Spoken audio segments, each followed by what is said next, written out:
First story is titled, Am I the a-hole for telling my parents it's their fault my sister and I don't have a relationship and they should reflect on their failings as parents? I, 24 female, was spoiled by my parents in early childhood. I got everything I wanted and had little to no boundaries. I was also the youngest of two. My sister is 4 years older than me and was treated pretty badly by our parents. Her toys were given to me if I even looked at them as a toddler. My favorite foods were chosen over hers, and I got to take her blankets and clothes and other stuff. This was until maybe I was 6, and honestly the only reason it probably stopped is because my taste changed a lot. But my parents never considered what that would do to our relationship. Spoiler alert, it made her resent me, hate me even. And today at 24 and 28 years old, we have not spoken in 10 years. I have not seen her in 6 years. The last piece of communication we had was when she told me she never wanted to hear or speak to me again. My parents have never understood, and honestly, it pisses me off. I am very detached from them because I know they ruined any chance I ever had at having a sister relationship with mine. They also could have turned me into a pretty horrible person, which I hate thinking about. I can't even blame my sister for how she feels because I would imagine it's hard even as an adult to figure all that out when you were always the scapegoat of the family. I last spoke to my parents a month and a half ago, and they were going on and on about my sisters and my relationship or lack thereof, and how they could not understand why we wouldn't even try to get along. And I couldn't believe it. So I told them they should look at their failings as parents, and the blame they have in all of this. They were shocked. I told them they messed things up, and they still don't get why. They said I was rude. My uncle, who I'm close to, said he understood saying what I did but could have handled it better. Am I the a-hole? Now for the top comments. You say this stopped when you were 6, and assuming your sister left immediately at 18, you being at that point, there are at least 8 years of your relationship and interactions with her that are completely left out of this post that would have an effect on this. So what was your behavior toward your sister during that time? I tried to get closer with her. I wanted us to hang out and stuff, but she rejected me. I remember giving her back the old stuffed bear she used to treasure, because when I realized even that was hers, I felt awful, but she didn't want it back. By the time I truly realized what was going on, the damage was done, and eventually I just hoped that eventually things would get better. So while I didn't take her stuff, I didn't try to force myself on her either. You're getting a lot of flack here, and I'm sorry for that. You didn't choose how you and your sister were raised. You were not at fault for your parents' favoritism. It sounds like you recognized what was going on and tried to make amends. But I can understand why her treasured bear was a tainted memory, and by extension, why she can't bring herself to have a relationship with you. You seem to also respect your boundaries there. I feel for your sister, and I also feel for you. You lost your sister through your parents' actions, and now you have to hear them whine to you that you guys aren't closer? No wonder you flipped on them. They needed to hear it. I'm so impressed that by 14 you were able to recognize how messed up your family dynamic was, and as a young teen you were able to turn yourself around and become such a compassionate person.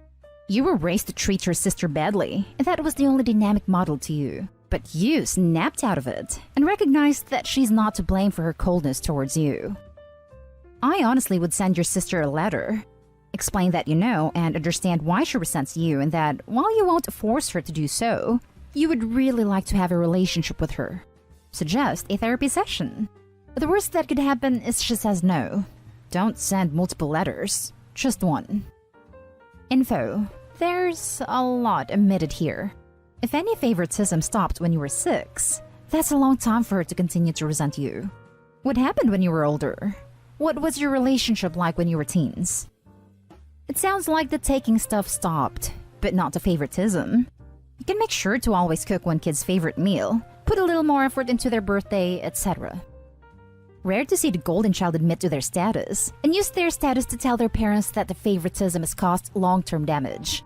Since the scapegoat child will always be ignored when the favoritism is brought up. Not the hell from this scapegoat. You tried. Most golden children never realize, and if they do, never bother. Now for the next story. Am I the a-hole for telling my mom I'm not going to be her second choice just because my brother died? Me, 23 male, and my mom don't have the best relationship. My parents broke up when I was 2. My mom was trying to do college, So I was mostly with my dad and she'd have me every weekend.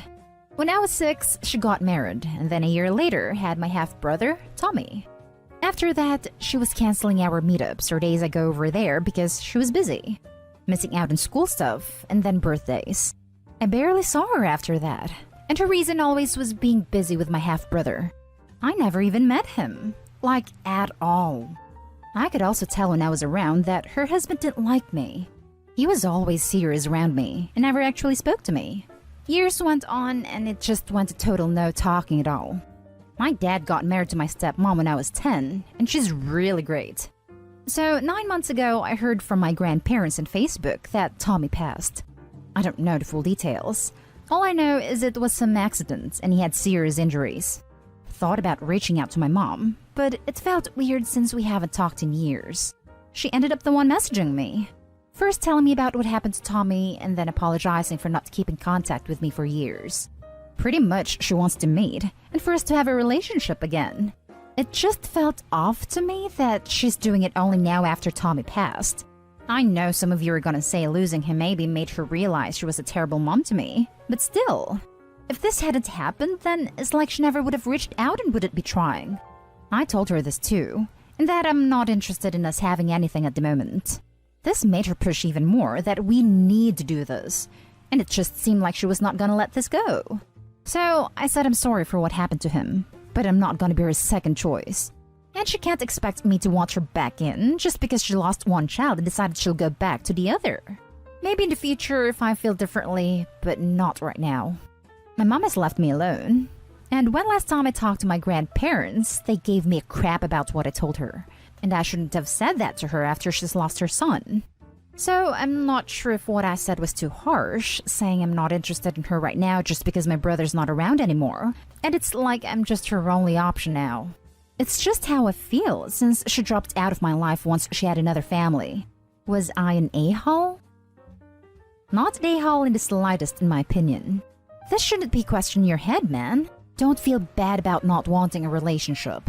She ditched you for her other son, and now only wants you now that he's gone? Bug off. This is harsh, but that's karma. Completely up to you. But she doesn't deserve you, pal. Exactly. Opie's not a plan B. This is such a bad thing to do to a child. The mother wants emotional support, not Opie. She wants something to love to help her over her grief and regrets. I hope she won't get anything of Opie.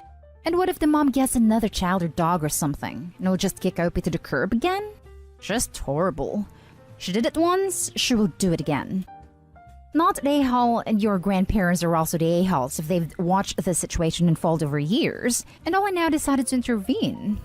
Even if she's genuinely regretting the past, that's her problem because that was entirely her actions that put her in this place now. You aren't an emotional support animal that she can pick up when she needs it. It's very reasonable you don't want to be subbed in for Tommy when you were already swapped for him once. She's going to need to demonstrate that she wants to get to know you as a person, not a substitute son. And she's got a lot of explaining to do. She made you a stranger. She doesn't get to call in strangers for help. Exactly this. Where were they the whole time your mother ignored you?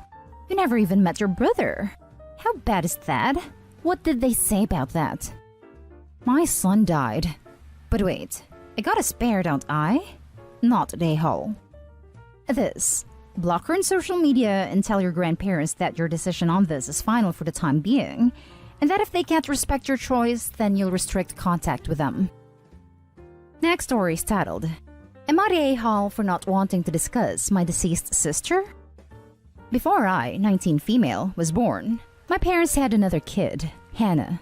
When Hannah was 8, she died due to an accident and I was born 2 years later. Growing up, she was constantly mentioned.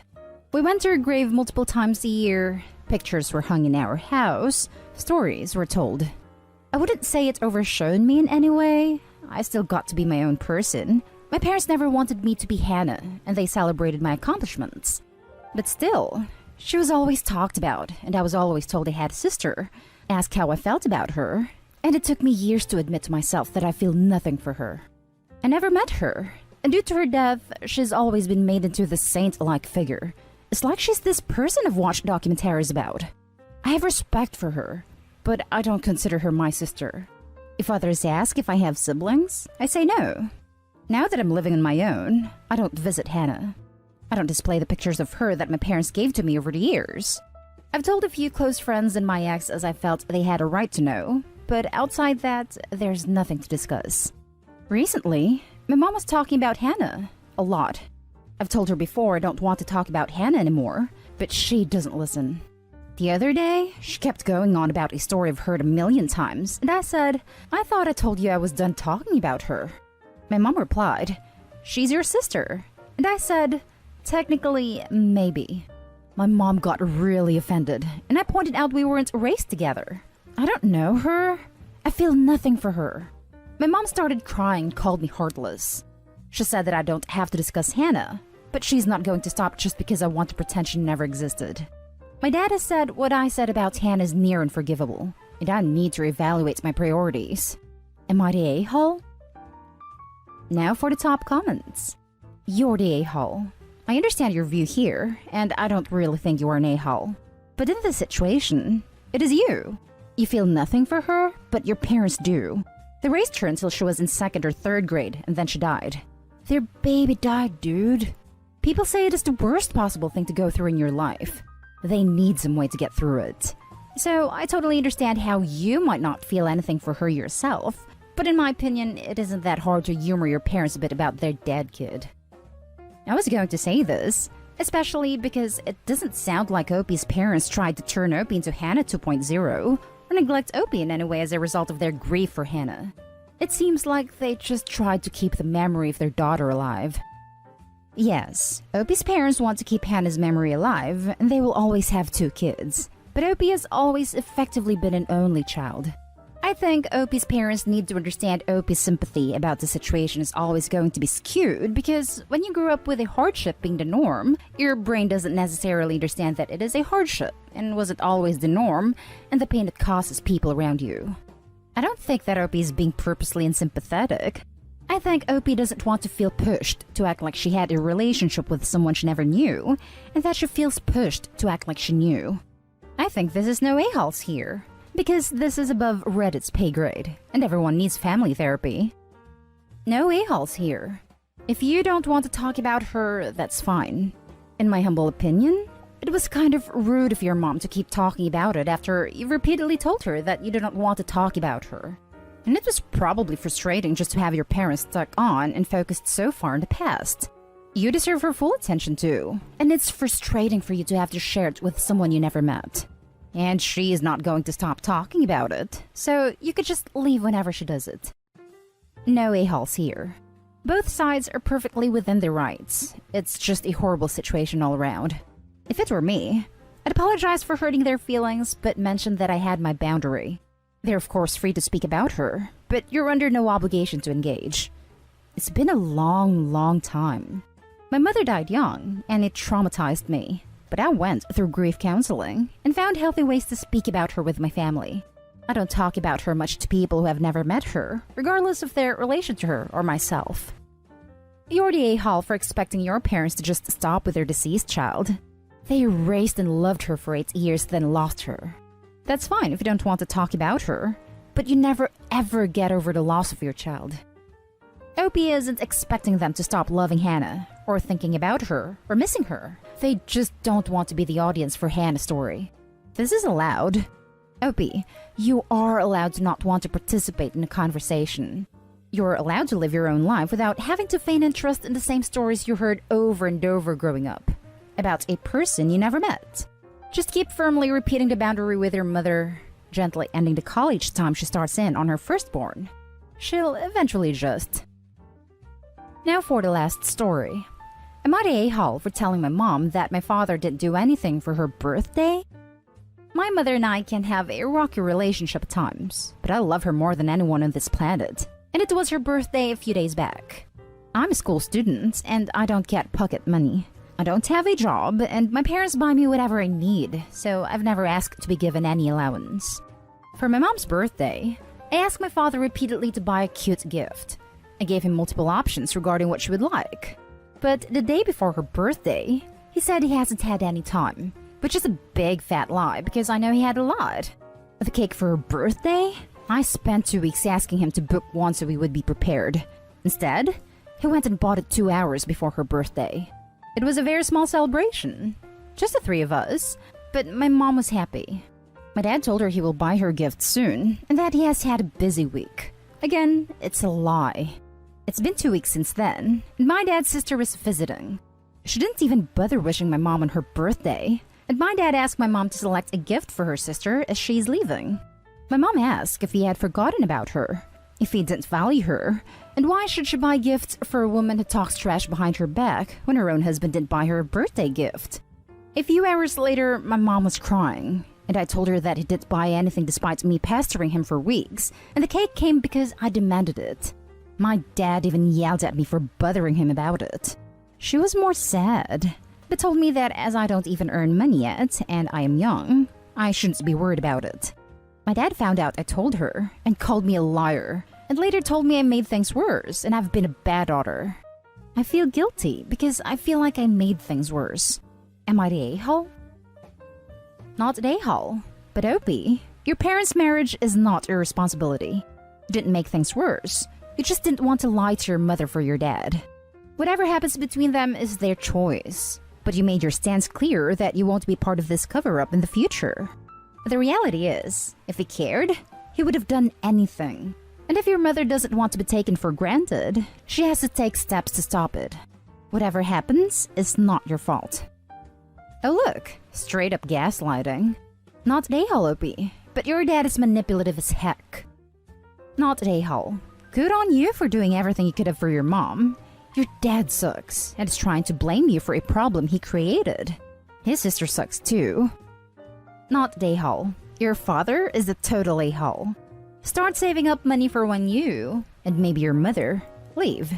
Ask for money for school and clothes, etc. regularly and save it. Try to get a job. You're gonna need money to get away from this situation.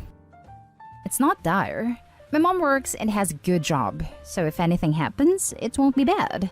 He's just so uncaring sometimes. This is a sign of a deeper problem, that he doesn't care enough to make an effort to be kind. If I were you, I'd give it to him straight that if it doesn't shape up his behavior, he might not have a marriage when he grows old. A person can only tolerate this kind of disrespect for so long. To ignore her birthday gift is a power play on his part. He's actively trying to see how terrible he can be to her in order to show her that she's worthless. Or maybe leave the issue alone. It may be for the best that she leaves. Your call. And that's the end of this video, folks. As always, leave a comment and hit like and subscribe. And if you want more of this content, turn your notification on to get updated on the latest videos. And I'll catch you in the next one. Stay safe.